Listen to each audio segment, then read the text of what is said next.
ಅದ್ರ ಮೇಲೆ ಮಣ್ಣು ಮುಚ್ಚು. ಅಲ್ಲಿ ಕತ್ನಂಗೆ ಹೊಡೆದ್ಬಿಟ್ರೆ ಸಾಕು ಕೀಳ್ದಾಗಿ ಅಲ್ವೇ ಅಣ್ಣ.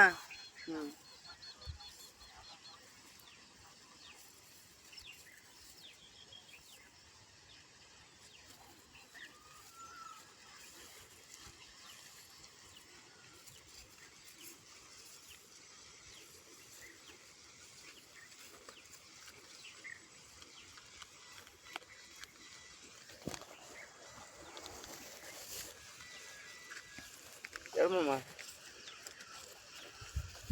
ಏನು ಮಾಡ್ತಾ ಇಲ್ಲ ನಿಂತು ಏನು ಮಾಡಂದ್ರೆ ಅಲ್ಲೂ ಶಿರಾ ತಕೋರು 2 ಪಾಯಿಂಟ್ ಮಾಡ್ಬೇಕು. ಏನು ಮಾಡ್ತಾ ಇದ್ದೀರಿ ನೀವು? ಅಲ್ಲ ಇಲ್ಲ ಅಂದ್ರೆ ಇದನ್ನೇ ಪೂರ್ತಿ ಕೆಳಗಡೆ ಕೊಡ್ದ್ಬಿಡು, ಮುಚ್ಚಿಬಿಡಿ.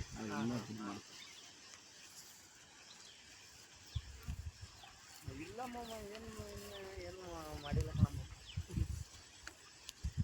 ಏನು ಮಾಡಿಲ್ಲ.